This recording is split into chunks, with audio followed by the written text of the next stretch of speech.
Alright, what is going on, guys? My name is Leon Master. Welcome back to another Overwatch League video, and today, guys, bring you guys another top 10 video. We previously did top 10 underrated players, top 10 people that need to get traded, and now we're doing underwhelming players, because there's a few players I definitely want to talk about. But before we definitely get into this video, there actually hasn't been that many, I would say, underwhelming players. So there was definitely a few I had to like try my best to find, because there isn't that many. There's like a decent amount, but not that many players that have been super underwhelming. But majority of these players are underwhelming, but also teams in general are kind of disappointing. So I try my best to find the most underwhelming players in the league, to be honest. To start off on number 10, I was really debating if I really wanted to put him into this list, but I really started to think about it a little bit more. But number 10 is going to be Halo on the Boston Uprising. Now, I know this one's probably a strange one to hear, but I think Halo, for me at least, actually had some hype for Halo coming into the season when he got signed at the Boston Uprising pretty early on. From watching him in contenders and also hearing his coaches talk good about him, I had high hopes for Halo, seeing if he was going to make the Boston Uprising look a little bit better in the support line, because the swimmer actually had to go. So Halo coming in, I had some hope for it, to see if he was going to bring something to the team. And all around, nothing really changed. If anything, he looks like the worst support in the league right now. Is still, obviously, it's the Boston Uprising thing. But Halo, I had high expectations. I wouldn't say they're super high, but I expected more from Halo, and nothing really changed. Halo and Swimmer are kind of like the same. If anything, he looks worse. I don't know. Halo's definitely pretty underwhelming. Now on to number 9. It's very hard to rank this player right now, but out of all the times we've seen this player play, I've been super underwhelmed by his performances, and it is going to be Erster. I know it's probably a weird one to, hear out, but like every time Erster has played, he has not been good. And I don't get why people say he needs to keep starting. He needs to start, but like every time he's played on the Land and Rain, he hasn't looked good. And that may be hard for some of you guys to hear or accept, but Erster, go back to the VODs, go back to whenever they played with Erster, they looked worse than usual. Like, Atlanta's a bad team this season, but as soon as Erster came in, they didn't look that good. They looked very uncoordinated, and they definitely had strategies of Erster, so they actually scrimmed with Erster every now and then. But whenever Erster has came in, he's not looked good. You guys even have the same opinions when I streamed about this with Erster.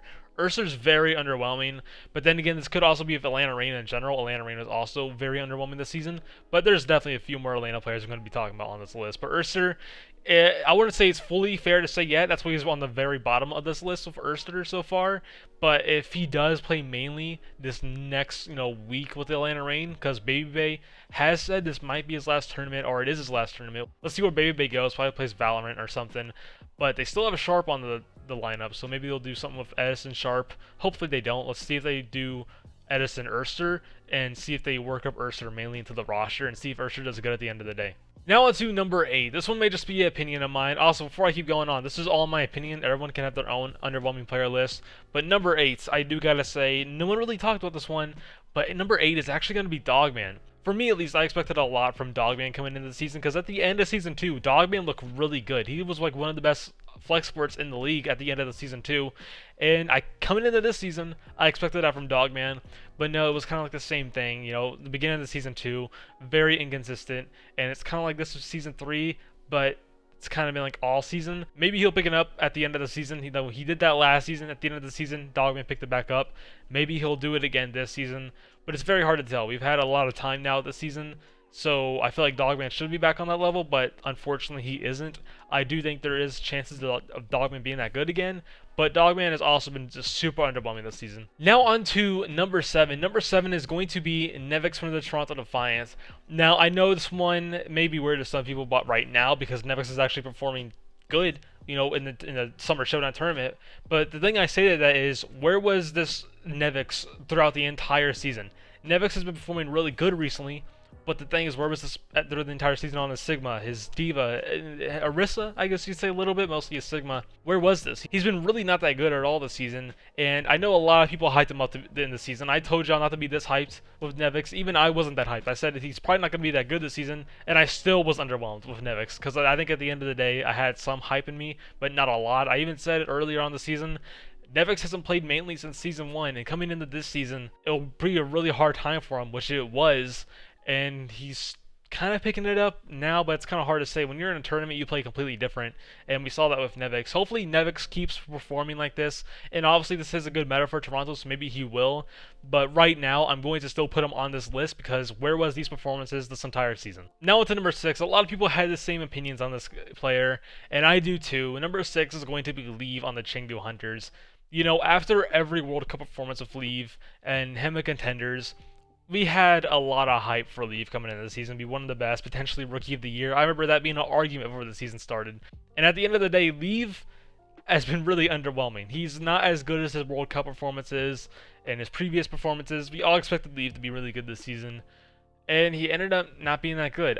Now this could be, like I said, of Atlanta Reign and Toronto Defiant, just a disappointing team. You could definitely say that of Chengdu Hunters as well, but I think you should have expected more from Leave this season, to be honest. You look at some lower tier teams at the bottom of the standings, they still have some players that are performing really good, and Leave is not really doing that. You would normally see Leave pop off, you know, like his previous World Cup days, and maybe pull out the Chengdu Hunters, but we're not seeing that, unfortunately, with Leave. He's definitely been one of the most underwhelming players this season. Now on to number 5. Number 5, for me at least, is going to be Beast on the Toronto Defiant. Now with him being in Fusion University, he was actually going to be on Chengdu Hunters in Season 2. I expected so much from Beast this season, and he really just dropped the ball. Honestly, you know, he looked very scared. He looked like he was not ready for the Overwatch League as soon as he started playing. I think at the start of the season, he looked pretty alright for him being new to the Overwatch League. He looked pretty, you know, I guess you could say normal for a new player to be in the Overwatch League. Pretty shaky, scared, and then they would pick it back up through the season. But Beast did not really do that the rest of the season, so they found a Numlocked who would take his spot, and Numlocked has made the Toronto Defiant look a little bit better, but I wouldn't say a lot. But Beast is sitting on the bench now. He's been really underwhelming this season for me, at least. I expected a lot more because him on Fusion Uni was good, but you can say a lot of things were good for Fusion Uni with Alarm and then Who Are You, all that, but Beast was also the main thing. He was very strong in Fusion Uni. Coming into Toronto Defiant, I had a lot of high hopes for him, seeing if he would change his Toronto Defiant, but if anything, it just made Toronto Defiant a little bit worse. Now with the number 4, it's kind of like the NEVE thing, but number 4 is going to be Edison. Now some people may be mad about that now, but before this tournament kind of happened, or before he started doing good, people would be agreeing with me, and I still think he's super underwhelming. Kind of like NEVE. Where was these performances through the entire season with Edison? We had so many, you know, high hopes for Edison, so much hype of Edison. It's almost like Sparkle hype. We had a lot of hype for Sparkle, and he said we're going to say it's going to be really good, and Sparkle has been doing that. Sparkle has been living up to the hype, and beginning with Sparkle, these, you know, his first 2 games were not that good, but as time has gone on, Sparkle's been one of the best players. Now, look at Edison. Edison's been kind of around at the start of the Overwatch League. Now, he hasn't lived up to the hype. So, I don't know if that's really a bad comparison or not, but Edison's been in the league longer than Sparkle. Sparkle's already looking as good as he was with the hype that was behind him. Edison is really not. If anything, Edison's been really underwhelming. One of the most underwhelming players. All of you guys say it as well, my Twitch streams, on Discord as well. We all agree kind of Edison's been super underwhelming, and I still say that till now. Yes, he's been performing good recently, but like I said with NEVE, so where was this the entire season? Hopefully this gets better with the Atlanta Reign. See what changes happen in the DPS lineup of Baby Bay potentially being gone. Now on to number 3, another big opinion from me, and it seemed like a decent amount of people as well. Number 3 is going to be Roar. Him coming into Washington Justice, I thought this was going to be a good spot for him to show how good he was, because in Season 2, he did not get a lot of love. I thought Roar was still pretty decent back on the LA Gladiators, and he got released, went to the Washington Justice, and I thought, okay, this is a good move for Roar to show how good he is on a bottom tier team, but it was honestly the opposite. Roar was as awful, potentially one of the worst main tanks right now, if not the worst, unfortunately. Like I said, Washington Justice is now performing good recently because it is the Genji meta of Tuba being really good on the Genji, but Roar still looks pretty even with the Genji meta on them. So Roar, super underwhelming for me, and I think that goes with a lot of people as well with Roar with this season, because I really expected a lot from him. I really did this season with all the Washington Justice, and I thought he was going to be coming out as one of the best, but he really isn't. Now on to number 2. Everyone in the world expected this player to do really good this season, even on the team he was signed onto. It is Who Are You on the NYXL. Now, I said before the season started that we're definitely going to use Who Are You somehow for rotation, which they did do that.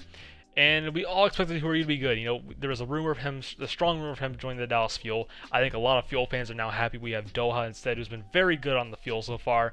Who Are You has been super inconsistent on the NYXL and just in playing out not that good.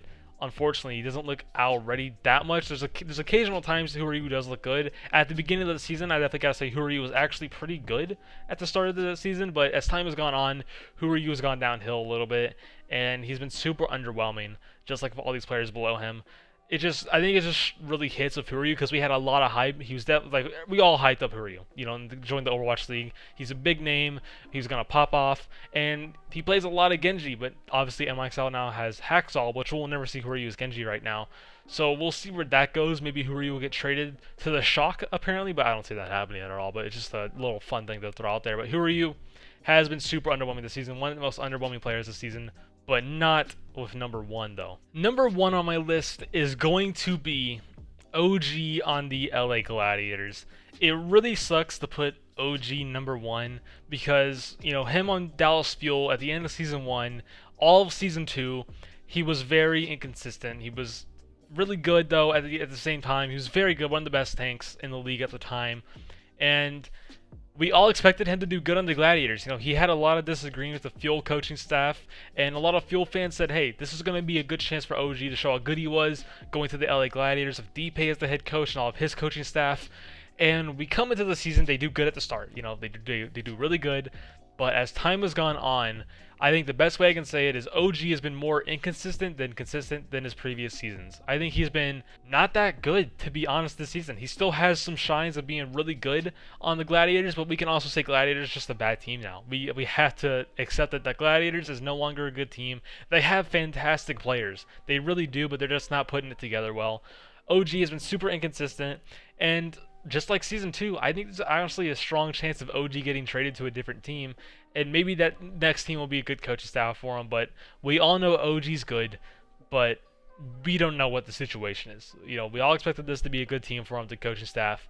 OG's have been super inconsistent, and he's been not that good this season. It's so sad to see. He's been super underwhelming, and a lot of people would probably agree with me there. But anyways, guys, that's going to be it for my top 10 underwhelming. What is some of your guys' list? Who's been the most underwhelming player for you guys? Or if you guys want to have a list of your own, put it down in the comments below. The next top 10 is going to be top 10 most improved players in the Overwatch League. There's definitely a lot of players who've improved since Season 2 till now, and also just in Season 3. So we're definitely going to talk about that. That's going to be it for me, guys. I hope you guys enjoyed. Don't forget to join my Discord down below. Also, don't forget to follow my Twitter and my Twitch. And don't forget to hit that bell. And don't forget to leave a like, comment, and subscribe down below. And I'll see you guys on the next one.